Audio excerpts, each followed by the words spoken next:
ప్రభు యొక్క ఘనమైన నామాన్ని బట్టి ప్రతి ఒక్కరికి వందనాలు చెల్లిస్తూ ఉన్నాను. ఈ ఉదయకాలమైన ఆయన సన్నిధిని సమర్పించినటువంటి నీవు శ్రద్ధగా ఆయన మాటలు విన్నట్లయితే అది నీకెంతో మేలు. ద్వితీయోపదేశకాండము 28 అధ్యాయము 1 వచనం. నీవు నీ దేవుడైన యెహోవా మాట శ్రద్ధగా విని నేడు నేను నీకు ఆజ్ఞాపించున్న ఆయన ఆజ్ఞలన్నిటిని అనుసరించి నడుచుకుని ఎడల నీ దేవుడైన యెహోవా భూమి మీద ఉన్న సమస్త జనముల కంటే నేను హెచ్చించును. నీవు నీ దేవుడైన యెహోవా మాట విని ఎడల ఈ దీవులన్నీ నీ మీదకి వచ్చి నీకు ప్రాప్తించును. నీవు పట్టణంలో దీవించబడదువు, పొలంలో దీవింపబడదువు. నీ గర్భఫలము, నీ భూఫలము, నీ పశువుల మందలు, నీ దుక్కుటెద్దులు, నీ గొర్రెల మేకల మందలు దీవింపబడును. ఇంకా ఇది చదువుకుంటూ పోతే ఎన్నో సంగతులు మనం అక్కడ చూస్తూ ఉన్నాము. వాటన్నిటిని బట్టి ప్రతి ఒక్కరికి కూడా దేవుని మార్గాల్లో పరిగెట్టినట్లయితే గొప్ప ఆశీర్వాదాలు ఉన్నాయని తెలుసుకుంటూ ఉంటారు. కానీ ప్రతి ఒక్కరూ తమ కొరకు తాము శ్రద్ధ కలిగి ఉంటారు. తమ కొరకు తాము ప్రయాసపడుతూ ఉంటారు. ఇతరుల గురించి వారు ఆలోచిస్తూ ఉంటారని మీరు అనుకుంటూ ఉన్నారా? నిజంగా ఒకరి కొరకు ఒకరు ఆలోచన చేయడం, ఒకరి ప్రయాసలో పాలుపంపులు పొందడం, మన పట్ల మనం చూపించుకునేటువంటి శ్రద్ధ కంటే ఇతరుల పట్ల చూపించుకునేటువంటి శ్రద్ధ అధికంగా ఉండడం అనేది అదైతే సామాన్యమైన విషయం అయితే కాదు. పాత నిబంధన గ్రంథంలో యోసేపుని చూసినప్పుడు అతను తన తండ్రిని, తన కుటుంబాన్ని అంతటి విడిచిపెట్టి ఎన్నో సంవత్సరాలు గడిచినప్పటికీ అతని తండ్రి పట్ల ప్రేమ ఎంత మాత్రం తగ్గకుండా ఉండడాన్ని మనం చూస్తూ ఉన్నాము. యోసేపు అయితే ధాన్యాన్ని సమకూర్చడంలో దాన్ని శ్రద్ధగా ఆ పని యందు అతడు ఒక నిష్ట కలిగిన వ్యక్తి వలె అతడు ప్రయాసపడుతూ ఉన్నాడు. తన జీవితం మలిచినటువంటి దేవుని కృతజ్ఞతగా ఉండాలని, ఇంకా తను ఎవరి కింద అయితే పనిచేస్తూ ఉన్నాడో వారికి ఇష్టకరంగా నడుచుకోవాలి, అది నిబంధన చేసుకుంటూ ఉన్నాడు. కానీ తండ్రిని అయితే తను మర్చిపోలేదు.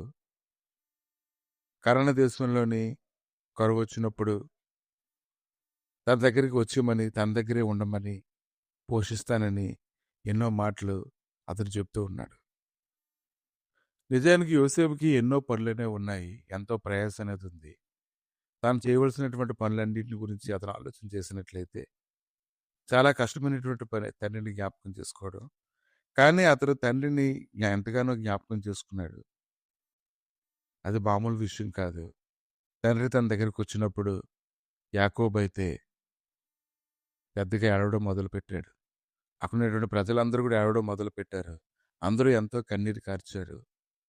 తండ్రిని చూసి, తండ్రిని అతను ప్రేమించేటువంటి విధానాన్ని బట్టి యోసేపుతో కూడా ప్రతి ఒక్కరు కూడా కన్నీరు కార్చడాన్ని మనం చూస్తున్నాం. అయితే ఇంత శ్రద్ధ అతనిలోకి ఎలా వచ్చింది?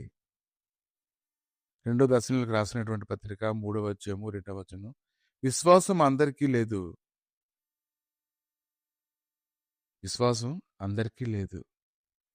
దేవుడు శ్రద్ధ చూపిస్తున్నాడని విషయం నమ్మడానికి చాలా గ్రహింపు కావాలి. ఎవరైతే తమ ఎడల దేవుడు శ్రద్ధ చూపిస్తున్నాడని గ్రహింపు కలిగినటువంటి విశ్వాసంలోనికి వెళ్తారో వారు ఇతరులు కూడా అదే విధమైనటువంటి శ్రద్ధను చూపించడానికి వారు ఇష్టపడుతూ ఉంటారు. కాబట్టి దేవుని ప్రేమించేవారే, దేవుని దగ్గరగా ఉండేవారే తమ గురించి మాత్రమే కాదు ఇతరుల గురించి కూడా ఆలోచించడానికి ఇష్టపడుతూ ఉంటారు. కాబట్టి ఉదయకాలాన్ని నువ్వు గ్రహించుకున్నట్లయితే ఈ దినాన ప్రభు నీ గురించి ఎంతో శ్రద్ధ చూపిస్తూ ఉన్నారు. ఆకాశమైన సింహాసనము, భూమి ఆయన పాదపీఠము.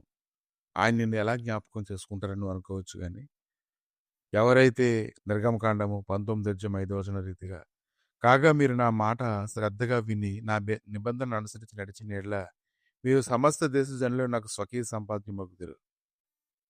కాబట్టి దీని గురించి నువ్వు ఆలోచించాలి. దేవుని ఎడల శ్రద్ధ తీసుకుంటూ ఉన్నాడు.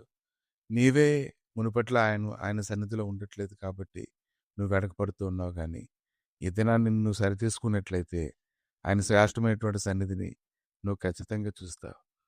ఆమె ప్రభా ఇదిగో తండ్రి, తన తండ్రి ఎడల యోసేపు ఎలాగైతే అత్యధికమైన మికుటమైన శ్రేష్టమైనటువంటి ప్రేమను చూపించాడో ఆ ప్రేమను బట్టి అతనితో పాటు అనేక మంది ఎలాగైతే కన్నీరు కార్చారో అంతకంటే ఎక్కువగానైనా నువ్వు మమ్మల్ని ప్రేమించి ప్రభా ఇదిగో తండ్రి బలి అర్పణగా ఆయన మా కొరకు నువ్వు జీవించావు నాయన, నీకే స్తోత్రం. అటువంటి ప్రయాస అంతటి నువ్వు భరించావు నాయన.